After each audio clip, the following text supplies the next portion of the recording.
ওনারা তো বলবেন যে নাগরিক সুযোগ সুবিধা এই যে 6টা সিটি কর্পোরেশনে করলেন, এই 6টা সিটি কর্পোরেশনে মানুষ তো নাগরিক সুযোগ সুবিধা থেকে বঞ্চিত হচ্ছে। আপনারা জানেন এটা কিন্তু অন্তর্বর্তীকালীন সরকারের সময় তারা এই কাজটা করেছিল। তারা সমস্ত সিটি কর্পোরেশনের, সমস্ত পৌরসভার, মিউনিসিপ্যালিটির যত নির্বাচিত মেয়র আছেন, কাউন্সিলর আছেন, কমিশনার আছেন, কাউন্সিলর আছেন, সবাইকে কিন্তু ওনারা মানে বাতিল করে দিয়েছেন এক নোটিশে। সেই নোটিশটা কি, যে জাতীয় স্বার্থে সব বাতিল করে দিয়েছেন। তো জাতীয় স্বার্থে আপনি বাতিল করে দিলেন, কিন্তু বাতিল করার পর মানে ওইখানকার এই যে সিটি কর্পোরেশনে মেয়র হয়, কাউন্সিলর হয় অথবা কমিশনার হয়, যারা হন আর কি, তো ওনাদের তো একটা কাজ আছে, ওনাদের সঙ্গে নাগরিকদের জন্য কিছু কাজ আছে। দেখা যায় যে একজন কাউন্সিলর যিনি হন অথবা একজন কমিশনার যিনি হন, তার কাছে একজন মানে তারা নাগরিকদের প্রায় 14-15টা কাজ করেন নিয়মিতভাবে, নাগরিকদের সাথে তাদের সম্পর্ক। একটা মেয়র যখন হন, মেয়রের কাছে কয়জন লোক যায় কাজের জন্য? যায় না, কিন্তু তারা কিন্তু ওই কাউন্সিলরের কাছে যায়, ওই কমিশনারের কাছে যায়। কীভাবে যায়? যেমন ধরুন আপনার একটা সার্টিফিকেট লাগবে, অথবা আপনার জন্ম নিবন্ধন করতে হবে, অথবা ফ্যামিলিতে কেউ মারা গেছে তার মৃত্যু রেজিস্ট্রেশন করতে হবে। এগুলো কিন্তু মৃত্যু রেজিস্ট্রেশন দরকার পড়ে এই কারণে যে তার যারা ওয়ারিশ আছে সেই ওয়ারিশটা জমি ভাগাভাগি করবে, সেখানে কিন্তু উনি যে মারা গেছেন তার একটা প্রমাণপত্র লাগবে, এটা লাগে। আবার ওয়ারিশান সার্টিফিকেট একটা আছে, খুব গুরুত্বপূর্ণ এটা। একজন লোক মারা গেছেন, তার ওয়ারিশান কে সেই সার্টিফিকেটটা কে দিবে? একজন কাউন্সিলর দিবেন অথবা একজন কমিশনার দিবেন। তো এখন উনি যেটা দেবেন, এখন ওনাকে তো আপনি বাদ দিয়ে দিলেন, স্থানীয় সরকার মন্ত্রণালয় তাদেরকে সব বাদ দিয়ে দিল। এটা অন্তর্বর্তীকালীন সরকার এক আদেশে সবাইকে জাতীয় স্বার্থে, জনস্বার্থে বাদ দিয়ে দিছে। এখন জনস্বার্থে বাদ দিয়ে দিল বুঝলাম, তার মাধ্যমে যে জনগণের স্বার্থ প্রতিনিয়ত লঙ্ঘিত হচ্ছে, জনগণ যে তার কাজগুলি করতে পারছে না, তার জন্য বিকল্প আপনি কী রাখলেন? আপনি বিকল্প রাখলেন হলো গিয়ে বিভিন্ন সরকারি কর্মকর্তাদেরকে ওই সমস্ত পদে আপনি বসালেন, সরকারি কর্মকর্তাদের একটা লেভেলে বসালেন। যেমন একদম ধরেন আপনার আমার বাড়ি যেখানে, আমার বাড়ি ময়মনসিংহের মুক্তাগাছা, ওখানে একটা আছে আপনার পৌরসভা আছে, সেই পৌরসভার যিনি মেয়র তাকে তো বাদ দিয়ে দিচ্ছেন। এখন মেয়র হয়েছে কি ওখানকার ইওনো মেয়র হয়ে কি করলেন? আমি এর আগের খবর জানি, এর আগে যিনি ইওনো ছিলেন ওনার নানা রকম কর্মকাণ্ডের কাহিনী অলরেডি আমি জেনেছি, কিছু জেনে আমার মাথা খারাপ হয়ে গেছে। নতুন নতুন মার্কেট হচ্ছিল, সেই মার্কেটগুলি সে বিভিন্ন ভাড়ায় টাকা দিয়ে বিপুল অঙ্কের টাকা সেখান থেকে সে লুটপাট করেছেন, করে চলে গেছেন আবার বদলে হইয়া। তো ওই লোকের কিন্তু কোনো জবাবদিহিতা নাই। ওখানে যদি একটা ইলেকটেড লোক থাকতো, একটা স্থানীয় লোক থাকতো, তার কিন্তু একটা জবাবদিহিতা প্রশ্ন, সে এরকম 9-6 করতে পারতো না। করলে কী হতো, সে তো আগে এবার আবার ইলেকটেড হতে পারতো না, অথবা জনগণ তাকে ধরতো, সে তো ওই এলাকায় তার বাড়ি। কিন্তু যিনি ইউনো হয়ে গিয়েছেন তার তো কোনো দায়িত্ব নাই, উনি তদন্ত বদলে অন্য জায়গায় চলে গেছেন এখন। কিন্তু উনি কত টাকা মেরেছেন তার তদন্ত কে করবে? তো এগুলো কিন্তু হয়েছে। পাশাপাশি যারা কমিশনার ছিল তাদের কি হলো, যে তাদের কাছে যে কাজগুলি ছিল সে কাজগুলি তো এখন করতে পারে না। এখন এই সমস্ত কাজ করার জন্য হয়তো কোনো না কোনো সরকারি কর্মকর্তাকে দায়িত্ব দেওয়া হয়েছে।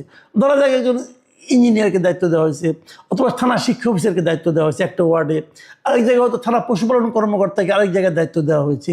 তো এখন ওই লোক তো ওই পশুপালন কর্মকর্তা সে হয়তো 2 মাস আগে ওখানে বদলি হয়ে গেছে। তখন উনি কি ওই এলাকার লোকজনকে চেনে?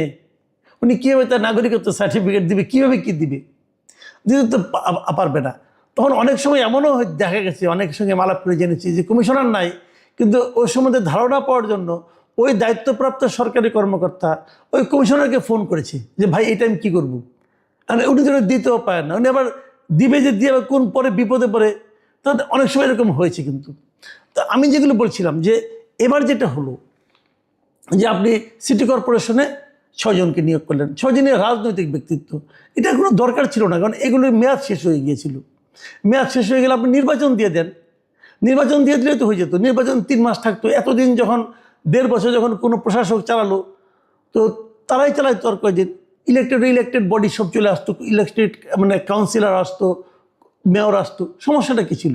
কিন্তু তা আপনি করলেন না। আপনি বললেন যে নাগরিক সুবিধার কথা চিন্তা করে আমরা সেখানে পলিটিক্যাল ব্যক্তিকে দিলাম।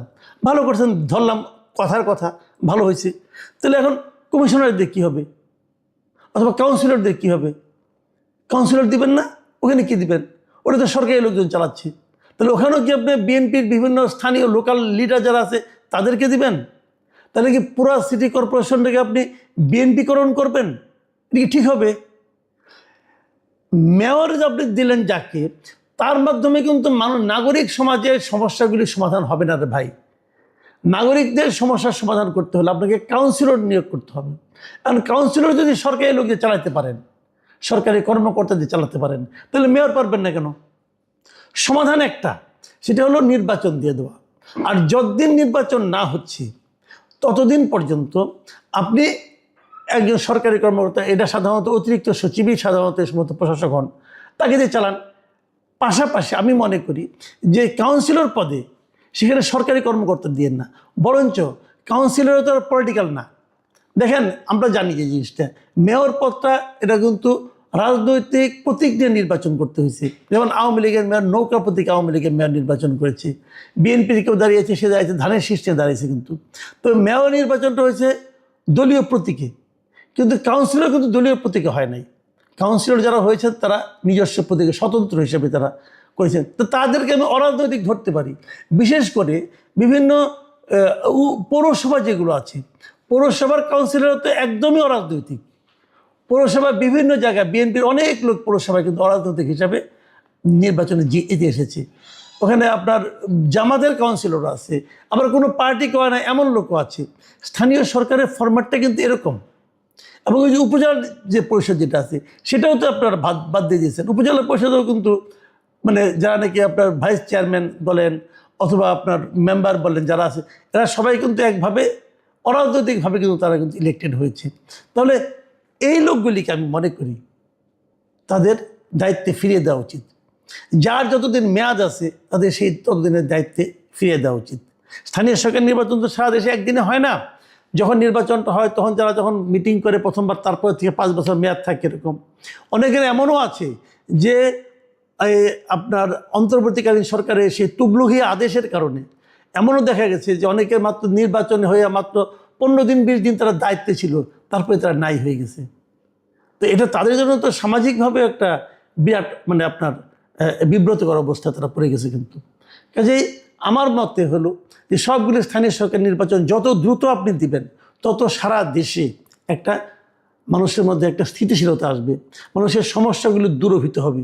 18 মাস ধরে বিভিন্ন মানুষের যে কী কষ্ট গিয়েছে, আমার ফ্যামিলিতে এরকম একটা ঘটনা ঘটেছে।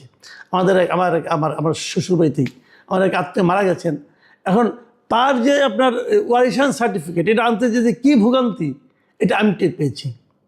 কাজে এটা একটা ভয়ঙ্কর ব্যাপার। কিন্তু মানুষের অনেক কষ্ট হচ্ছে। তো এখানে আমি মনে করি সরকার উচিত হবে, যে কাজ আপনারা করেছেন 6টা ঠিক করেন না। 1 নম্বর, আপনাদের উচিত ছিল বরঞ্চ কাউন্সিলরগুলি যারা যারা ছিল যে পদে, তাদের সবাইকে সেই পদে আবার ফিরিয়ে আনা, এনে দ্রুত যত তাড়াতাড়ি সম্ভব নির্বাচন দিয়ে দেওয়া। এবং হ্যাঁ ঠিক আছে, আর প্রশাসক হিসেবে মেয়র পদে কি সিটি কর্পোরেশনে কি পৌরসভায় সেখানে একজন প্রশাসক নিয়োগ করা। কিন্তু কাউন্সিলর যেন আবার প্রশাসক না হয়। যারা কাউন্সিলর হচ্ছে মানে যারা নাকি মানে অরাজনৈতিকভাবে যারা নির্বাচিত হয়েছে, তাদের পদগুলিতে তাদের আবার নতুন করে ফিরিয়ে দিয়ে পরবর্তী নির্বাচন পর্যন্ত অপেক্ষা করা। কারণ তারা কিন্তু জনগণ দ্বারা নির্বাচিত, এটা মাথায় রাখতে হবে। কিন্তু জাতীয় নির্বাচন যেভাবে হয়েছে মানে ভোটারবিহীন নির্বাচন, তেমনটা কিন্তু কাউন্সিলরগুলির ক্ষেত্রে হয়নি, এটা আপনারা মাথায় রাখবেন। কাজে এইভাবে যদি সরকার করেন, আমি মনে করি সরকার একটা ভালো কাজ করবেন। স্থানীয় সরকার মন্ত্রণালয়ের দায়িত্বে যিনি আছেন বিএনপির যে মহাসচিব মির্জা ফখরুল ইসলাম আলমগীর, আমি ওনাকে বলবো, আপনারা প্রথমত যে কাজটা করেছেন বদনাম করিয়েছেন মানুষের কাছ থেকে, এই কাজটা আপনারা ঠিক করেননি। এটা এখনও সংশোধনের সময় আছে। আর ঢাকা উত্তর দক্ষিণ এগুলিতে মেয়াদও শেষ হয়ে গেছে। আপনার দ্রুত নির্বাচন। আর একদিন আবার আজকে দেখলাম একজন মেয়র বলছেন যে 6 মাসের মধ্যে দায়িত্ব দিয়ে উনি মানে নির্বাচিত লোকজন হাতে দায়িত্ব দিয়ে ওনারা চলে যাবেন। ভাই 6 মাস কেন? আপনাকে 6 মাস থাকারও এখতিয়ার কে দিল? আপনি ইচ্ছা হলে 6 মাস বলে দিলেন? এটা কি আপনার সম্পত্তি নাকি ভাই? আমি নতুন সরকারকে বলবো, প্রথমেই যেটি করতে হবে, মন্ত্রীরা যাতে আবল তাবল বক্তৃতা বা বক্তব্য না দেন, এই জন্য সকল মন্ত্রী এবং যারা এই দলকে রিপ্রেজেন্ট করবেন মিডিয়াতে, এদেরকে আমি মনে করি একটি প্রশিক্ষণের মধ্যে দিয়ে নিয়ে যাওয়া উচিত। কোন কোন বিষয়ে তারেক রহমানের নির্দিষ্ট প্রতিশ্রুতি আছে এবং তিনি কোন কোন বিষয়ে সবাইকে সতর্ক করেছেন, এই বিষয়গুলি তাদেরকে মনে করিয়ে দিতে হবে।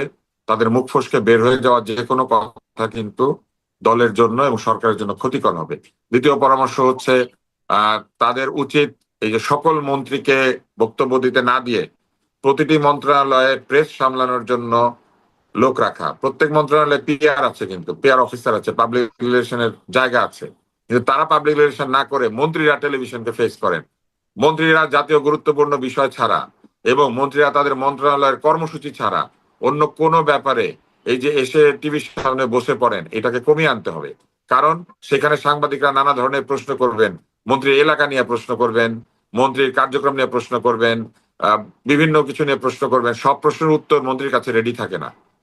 অতএব এইসব প্রশ্নের উত্তর তারা সব দিয়ে দিতে চান।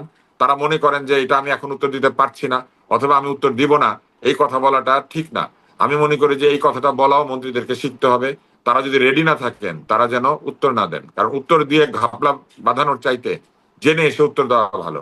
আরেকটি বিষয় আমি একটু পরামর্শই দিতে চাই, সেটা হচ্ছে ভালো ভালো ছেলে মেয়েরা আছেন যারা মিডিয়াকে হ্যান্ডেল করতে পারেন, জার্নালিজমে পড়াশোনা করা মানুষ আছেন, বহুদিন মিডিয়াতে কাজ করা লোকজন আছেন। প্রতিটি মন্ত্রণালয়ে মিডিয়া হ্যান্ডেল করার জন্য এরকম ব্যক্তিকে চাকরির ভিত্তিতে নিয়োগ দিতে পারলে, অথবা দলও যদি তাদেরকে একটা নিয়োগ দিয়ে দেয়, মন্ত্রীর তো কোটাও আছে, মন্ত্রী চাইলে নিজের কোটায় মানুষ নিয়োগ দিতে পারেন টেম্পোরারিলি, চুক্তিভিত্তিক। আমি মনে করি এই নিয়োগগুলি দেওয়া উচিত।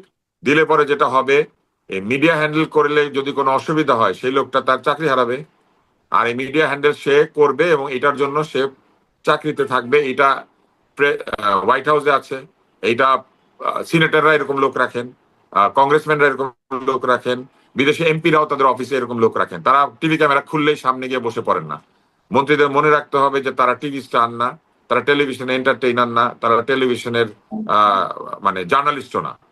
অতএব তাদের যে টিভি ক্যামেরা দেখলেই তাদের যে চলে যাওয়া এবং টেলিভিশন চ্যানেলের জন্মদিনের দিন ফুল হাতে গিয়ে টিভি চ্যানেলে উপস্থিত হওয়া, এই দুইটাই কমিয়ে দিতে হবে।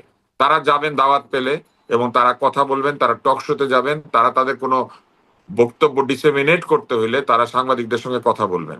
কিন্তু প্রত্যেক দিন এসে সাংবাদিকদের সামনে প্রশ্নের উত্তর দেওয়ার যে একটা রীতি, যেটা আওয়ামী লীগ করতো, এবং এই যে একটা প্রেস পাওয়ার, একটা প্রচারণা পাওয়ার যে তীব্র আকাঙ্ক্ষা, এটা একদম বাদ দিতে হবে। মন্ত্রীদেরকে যেন প্রেস প্রতিদিন না পায়, দরকার বোধে পাবে, দরকার বোধে পাবে না। মন্ত্রী ঠিক করবে যে সে প্রেসের সামনে যাবে কি যাবে না। আমি একটা শেষ প্রশ্ন করতে চাচ্ছি, এটা একদম আমাদের পার্সোনাল। আর ববি হাজাজকে নিয়ে আমি একটু বলে দিই আপনাকে, ববি হাজাজের আশাটা আমিও করি। কারণ বাংলাদেশের আশেপাশে মিয়ানমার আছে, নেপাল আছে, ভুটান আছে। নেপাল থেকে কিন্তু প্রচুর ছেলে মেয়ে ডাক্তারি পড়তে, ডেন্টিস্ট্রি পড়ে, কৃষি বিশ্ববিদ্যালয়ে আসে, এমনকি ইউনিভার্সিটি তো আসে। তো নেপাল আছে, ভুটান আছে, আফগানিস্তান আছে, এমনকি পাকিস্তানও আছে, এমনকি ভারতেও অনেক ছাত্রছাত্রী আছেন যারা ভারতের পড়াশোনা করার সুযোগ পান না অথবা ভালো ইউনিভার্সিটিতে পড়তে সুযোগ পান না। এরা কিন্তু বাংলাদেশে এসে পয়সা দিয়ে পড়তে পারেন এবং আমরা একই সঙ্গে মিডল ইস্ট থেকে মানুষ আনার সম্ভাবনা আছে, আফ্রিকা থেকে ছাত্রছাত্রী বাংলাদেশে আনার মতো সম্ভাবনা আছে। অতএব আমরা যদি প্রপার ইনস্টিটিউশন তৈরি করতে পারি, শিক্ষা প্রতিষ্ঠান তৈরি করতে পারি, আমি মনে করি যে বাংলাদেশে শিক্ষা বেচার সুযোগ আছে। এক সময় কৃষি বিশ্ববিদ্যালয় এবং মেডিকেল কলেজগুলি বিদেশিদেরকে পড়াতো। মালয়েশিয়ার কৃষি বিশ্ববিদ্যালয়ের উপাচার্য আমাদের ময়মনসিংহ কৃষি বিশ্ববিদ্যালয়ের স্নাতক এবং মাস্টার্স ছিলেন, এবং আমাদের ভুটানের এই যে লোটে শেরিং, উনি কিন্তু আমাদের ময়মনসিংহ মেডিকেল কলেজের ছাত্র ছিলেন। অতএব এটা সম্ভব যদি আমরা চেষ্টা করি। তবে ববিকেও আমি বলবো, উনি বলেছেন একটা জায়গা উনি তারেক রহমানের উম্মত, এরকম শব্দ ব্যবহার না করা ভালো। এইগুলা ব্যবহার করলে অতি উৎসাহে এগুলি ব্যাকফায়ার করতে পারে। এবার আপনার প্রশ্নটা, শেষ প্রশ্ন। যে আমি শেষ প্রশ্ন করছি, আমাদের এই সঙ্গে বিভিন্ন সময় টক শোতে থাকতেন আপনার মানে মেডিকেলের ছোট ভাই ডাক্তার জাহিদুর রহমান। উনি সরকারের একজন উপদেষ্টা হয়েছেন। এটা নিয়ে নানাজন, কেউ খুশি, কেউ আনন্দিত, কেউ বলছেন যে এখন বোঝা যাচ্ছে উনি কেন সরকারের সঙ্গে, সরকারের মানে বিএনপি দালালি করছেন, এই নানা ধরনের কথাবার্তা। তো ওনার তো একটা পলিসি থাকতেই পারে। তো এই জাহিদুর রহমানের উপদেষ্টা হওয়াটাকে আপনি আসলে কিভাবে মূল্যায়ন করছেন? আমি জাহিদ সম্পর্কে বলি, জাহিদ শিক্ষিত, মার্জিত, এবং জাহিদ প্রচুর পড়াশোনা করে, তার বিভিন্ন বিষয়ে তার জানাশোনা আছে। এরকম একজন লোক উপদেষ্টা হলে কোনো অসুবিধা নাই। মানুষের আপত্তিটা হচ্ছে এই জায়গাতে যে সে যেহেতু সমালোচকের জায়গায় ছিল, আলোচকের জায়গায় ছিল, সবাই তাকে এখন বলতে শুরু করেছে সে বিএনপির পক্ষ নিয়েছে, আগে থেকে সে বিএনপির মধ্যে ছিল, এইসব বলার চেষ্টা করছে। যদি সে আগে থেকে বিএনপির সঙ্গে থাকেও, সে কিন্তু রাজনীতি করতো, সে কিন্তু মাহমুদুর রহমান মান্না সাহেবের দলে ছিল।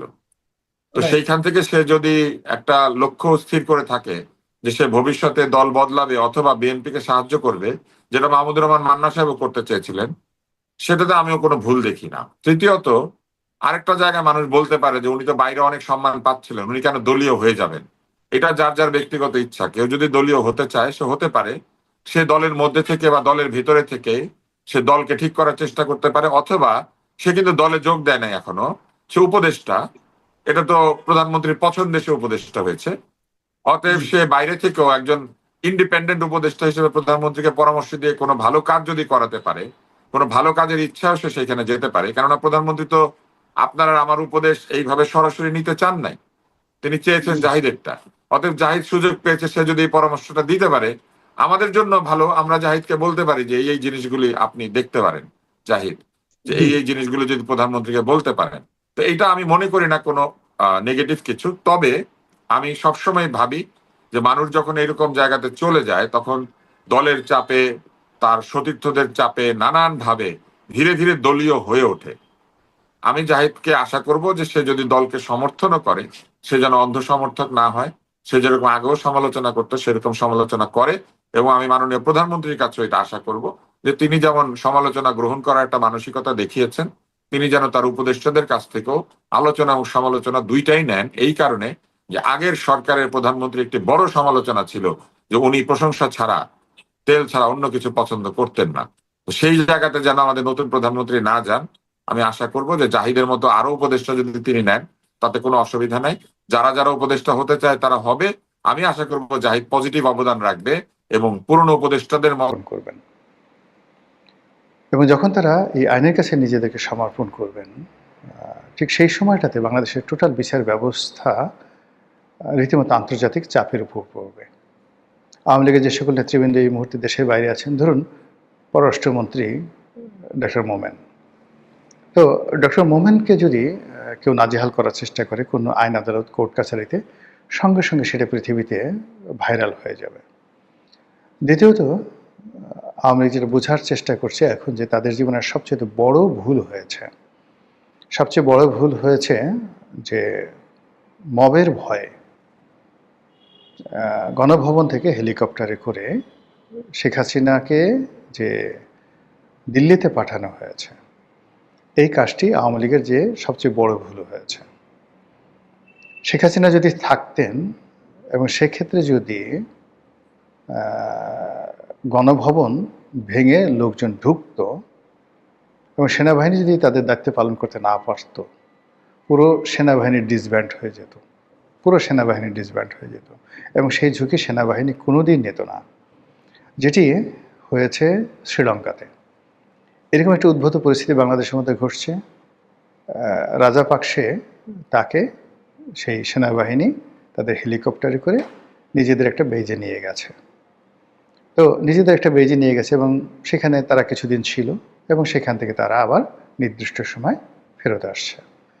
বাংলাদেশে ধরুন ডক্টর শিরিন শারমিন চৌধুরী, ইকবালুর রহিম, এরা তো এখনও পর্যন্ত সেই সেনাবাহিনীর তত্ত্বাবধানে আছে, বাংলাদেশে আছে।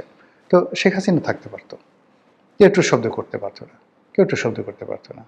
আবার শেখ হাসিনাকে যদি আইনশৃঙ্খলা রক্ষাকারী বাহিনীর কাছে হস্তান্তর করতে হতো, সেখানে তার সম্মান মর্যাদা রক্ষা করেই তাকে করতে হতো। আদারওয়াইজ বাংলাদেশের যে রাষ্ট্রীয় বিধি ব্যবস্থা এটি প্রশ্নের মুখোমুখি পড়তো এবং ভারত এখানে সরাসরি হস্তক্ষেপ করার মতো ঝুঁকি নিত যদি শেখ হাসিনার উপর তেমন কিছু হতো। তো ফলে পুরো পরিস্থিতিতে সেনাবাহিনীর যে সকল কর্তাদের কথা, যে সকল উপদেষ্টাদের কথা শুনে শেখ হাসিনা হেলিকপ্টারে উঠেছে, আর সেই হেলিকপ্টার নিয়ে আবার সামরিক বিমানে করে যেভাবে সে দিল্লিতে চলে গেছে, এই জিনিসটি তারা এখন বুঝতে পারছে তাদের একটা রাজনীতির ব্ল্যান্ডার। ঠিক একই ঘটনা কিন্তু ১/১১-র সময় ঘটেছিল। ১/১১-তে শেখ হাসিনা অনেক স্ট্রং ছিলেন মানসিকভাবে, তাকে বিদেশে পাঠানোর প্রাণান্ত চেষ্টা করা হয়েছিল, তিনি যাননি। তারপরে তিনি যখন বিদেশে গেলেন, যেন বিদেশ থেকে না আসেন, প্রাণান্ত চেষ্টা করা হয়েছিল, তিনি সর্বশক্তি নিয়োগ করে ইংল্যান্ড থেকে তিনি বাংলাদেশে ফিরে এসেছিলেন। ফলে ফিরে আসার পর তিনি জেলায় গেছেন, সব কিছু হয়েছেন, কিন্তু আওয়ামী লীগ ক্ষমতায় ফিরে পেয়েছে। একইভাবে বেগম জিয়াকে কিন্তু জেনারেল মঈনু আহমেদের জমানাতে ব্রিগেডিয়ার বারিকের দায়িত্ব দেওয়া হয়েছিল তাকে বিদেশে পাঠানোর জন্য, এবং তিনি একেবারে শতভাগ রাজি হয়ে গেছিলেন। কাপড় চোপড় রেডি করে তিনি যাবেন এবং তাকে মানে ক্যান্টনমেন্টের মইনুল হোসেন রোডের বাসভবন থেকে নিয়ে তারপরে শেষে বিমানবন্দরে পৌঁছে দেবেন ব্রিগেডিয়ার বারি। এই কথাগুলো আমার বলা না, ব্রিগেডিয়ার বাড়ির টেলিভিশন টক শোতে তিনি এই কথাগুলো বলেছেন প্রকাশ্যে। তো বেগম জিয়া যাবেন ঠিক এই সময়টাতে ওই যে পাগলা মেজর আছেন একটা, মেজর আক্তার, এখন বিএনপি থেকে বহিষ্কৃত, জামাতে গেছে, কিন্তু আজকে বিএনপি যে ক্ষমতায়, এটা কিন্তু সেই মেজর আক্তারের জন্য। মানে অনেক সময় হয় কি, আমরা সবসময় তেলবাজ দেখে পছন্দ করি, আমাকে যে হুজুর হুজুর করে তাকে পছন্দ করি, কিন্তু আমার সঙ্গে যে বেয়াদবি করে, কখনো কখনো তার কারণে যে আমার জীবন বাঁচে। আজকে তারেক রহমান সাহেব ক্ষমতায়, প্রধানমন্ত্রী, যদি সেই দিন মেজর আক্তার এই ভূমিকাটা না নিতেন, তাহলে তারেক রহমান সাহেবের বাংলাদেশে আসা হতো না, আর বেগম জিয়ারও বাংলাদেশে আসা হতো না। সারা জীবন তাদেরকে এই লন্ডন আমেরিকায় থাকতে হতো। এবং এই কথা মানে মেজর আক্তার বলেনি, মানে আক্তার সাহেব আমাকে বলেছে, বাট আমি যখন এটা ব্রিগেডিয়ার বাড়ির মুখ থেকে শুনছি, যে টেলিভিশনে তিনি বলেছেন যে ওই তিনি রওনা করবেন বেগম জিয়া, কাপড় চোপড় প্যাক করা সব। অবশ্যই তারেক রহমান সাহেব এই ঘটনা জানেন। এই সময় মেজর আক্তার ঢুকেছেন সেখানে হন্তদন্ত হয়ে। ঢুকে তিনি এই অবস্থা দেখে তিনি অবাক হয়ে গেছেন। তিনি ম্যাডামকে বললেন যে, ম্যাডাম কি শুরু করছেন আপনি? আপনি যদি চলে যান রাজনীতি থেকে, কোনোদিন আর বাংলাদেশে আসতে পারবেন? বিএনপি থাকবে, বিএনপির কোনো লোক আর জীবনে কখনো অর্গানাইজ হতে থাকবে, আপনি যেতে পারবেন না, মরে গেলেও যেতে পারবেন, আমার লাশের উপর দিয়ে যেতে হবে। দ্যাট ওয়াজ দ্য ডায়ালগ, আমার লাশের উপর দিয়ে যেতে হবে। বেগম জিয়ার একটা ভালো গুণ ছিল কি জানেন? এই বেগম জিয়া মেজর আক্তারদের মতো লোকদেরকে তিনি শুনতেন। কর্নেল অলির মতো লোকদেরকে, যারা মানে বিএনপির এখন যারা নেতৃত্ব, তাদের দৃষ্টিতে বেয়াদব, অকৃতজ্ঞ, কিন্তু এই কর্নেল অলির সাথেই বেগম জিয়ার সবচেয়ে বিশ্বস্ত সম্পর্ক ছিল। এই সাইফুর রহমানের সাথে বেগম জিয়ার সেই সম্পর্ক ছিল। তিনি এই কথাগুলো শুনতেন। তো শোনার ফলে কি হলো, সেই যাকে বলা হয় বেগম জিয়া থেকে গেলেন, নতুন ইতিহাস রচিত হলো, 1/11 হলো। এবং ওই যে তিনি 1/11-এর সময় যে টিকে গেলেন, এরপর তাকে আবার বিদেশে পাঠানোর জন্য শেখ হাসিনা কত চেষ্টা করেছে। তিনি যদি বিদেশে যেতেন, তাকে জেলে যেতে হতো না। তিনি বিদেশে যান নাই, তিনি জেলে গেছেন। জেল থেকেও তাকে আবার বিদেশে পাঠানোর জন্য প্রস্তাব দেওয়া হয়েছিল, তাও যাননি। ফলে বেগম জিয়ার জেল, দেশে থাকা, এমনকি তার মৃত্যু, এই যে তার যে বিয়োগাত্মক মৃত্যু, এই মৃত্যুই আজ তারেক রহমান সাহেবকে ক্ষমতায় বসিয়েছে। শুরুটা কোত্থেকে হয়েছিল? বেগম জিয়ার না যাওয়ার সিদ্ধান্ত। আর সে না যাওয়ার সিদ্ধান্ত কে দিয়েছিলেন? জামাত নেতা, এখনকার জামাত নেতা, সেই পাগলা মেজর আক্তার। বিএনপি যদি ন্যূনতম তাদের কৃতজ্ঞতা বোধ থাকতো, তাহলে এই মানুষগুলোকে তারা কখনোই দল থেকে তাড়াতো না। বোঝার চেষ্টা করুন। যদি শেখ হাসিনার পাশে এরকম একজন পাগলা আক্তার থাকতো, হেলিকপ্টারের সামনে গিয়ে দাঁড়াতো, আপনি যেতে পারবেন না।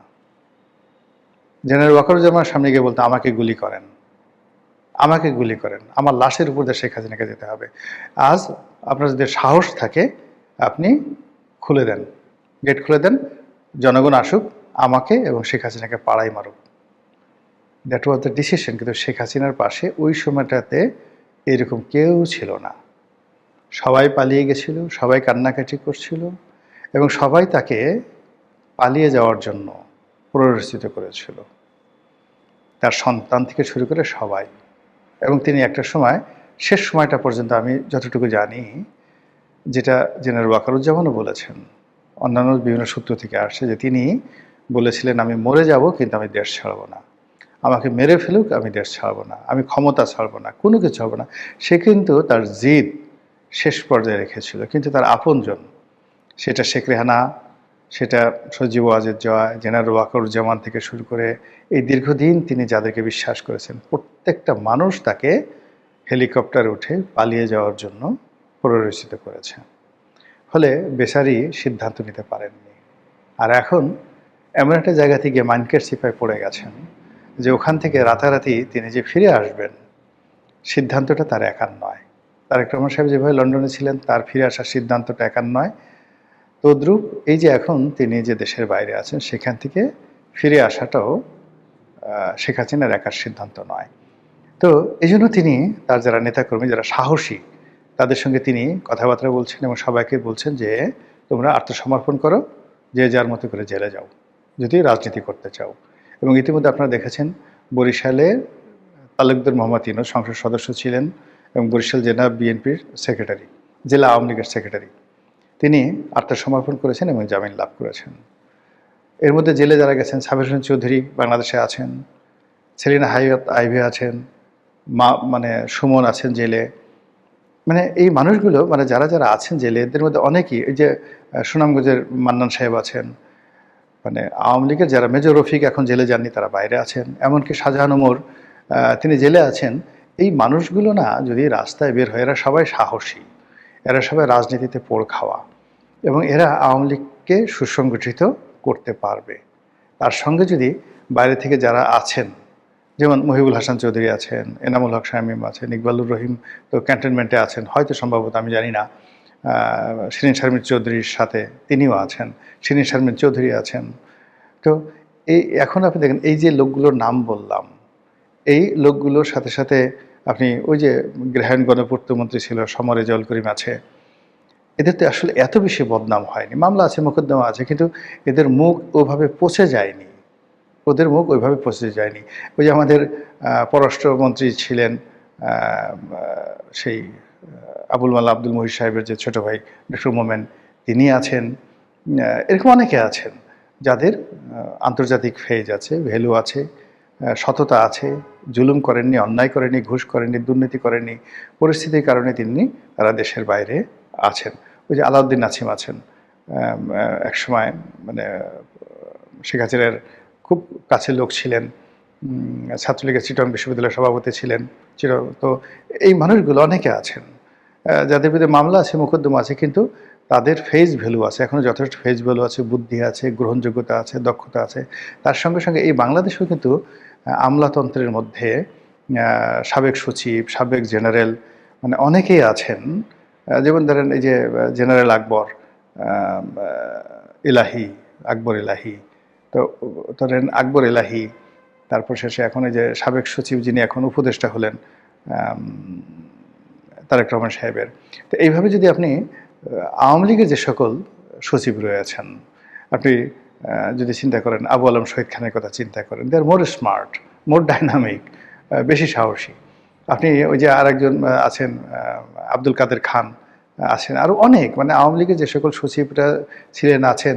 ওই যে একজন সচিব ছিলেন মেজবা, উনি ছিলেন। তারপরে শেষে মানে শেখ হাসিনার ব্যক্তিগত সচিব ছিলেন বেশ কয়েকজন।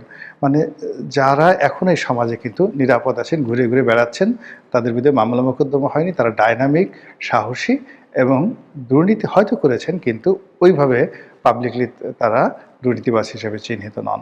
তো তাদের সামরিক বাহিনী, এমনকি জেনারেল আজিজ আছেন, এ তো এখন সরাসরি জেনারেল আজিজ, আপনি জেনারেল আজিজ যে কি পরিমাণ বুদ্ধিমান, কি পরিমাণ ডাইনামিক, তারা হয়তো আপনি ক্ষমতায় ছিলেন, কথাবার্তা বলে না, কিন্তু যারা তার সাথে কাজ করেছেন, তিনি যে পরিমাণ ডেসপারেট, যে পরিমাণ সিদ্ধান্ত নেওয়ার ক্ষমতা তার আছে। তো এবং মানে সেই দিক থেকে যদি তিনি রাজনীতিতে আসেন, আওয়ামী লীগের রাজনীতিতে আসেন, আপনি পুরো চাঁদপুর বেল্ট এখন যারা বিএনপি লোকজন আছে, মানে সবাই ধুম দেখবে। মুফাসিল হোসেন চৌধুরী মায়া আছেন, এরা তো পরীক্ষিত, মানে রাজপথে পরীক্ষিত যারা লোকজন রয়েছেন। তারপরে নানক বলেন, বাহাউদ্দিন নাসিম সাহেব বলেন, মানে এদের যত কিছুই বলেন না কেন, এদের যে পলিটিক্যাল হেরিটেজ আছে, পলিটিক্যাল যোগ্যতা আছে, এই পলিটিক্যাল যোগ্যতা অন্য রাজনৈতিক দলের এই পর্যায়ের এত নেতা কর্মী নাই। এখন এরা যদি দলে এসে সবাই জেলে যায় এবং প্রতিদিন কোর্টে হাজির হয় জেলখানা থেকে, প্রতিদিনই মিডিয়া তাদেরকে কভার করবে। এখন ধরেন সালমান জেকবের আসছে, বা তারপরে আনিসুল হক জেকবের কোর্ট থেকে আনা হচ্ছে, শাহজাহান খানকে আনা হচ্ছে, মিডিয়াকে আপনি ফেরাতে পারছেন?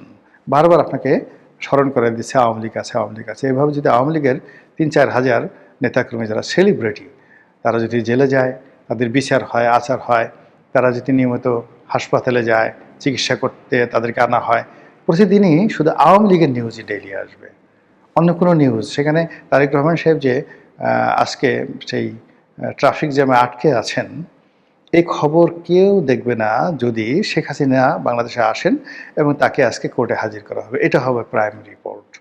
তো সেক্ষেত্রে এই নেতাদেরকে ধাপে ধাপে